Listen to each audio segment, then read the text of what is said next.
متشکرم. آقای قوچن مراقب باشید مجلس آتش نزنین. متشکرم. بفرمایید. اگر اروپا و کشورهای مهم مثل روسیه و چین این خلأ بین المللی را پر کنند، شاید راهی برای ادامه مسیر باشد.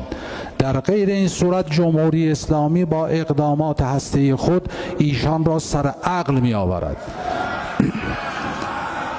و این را بدانند که در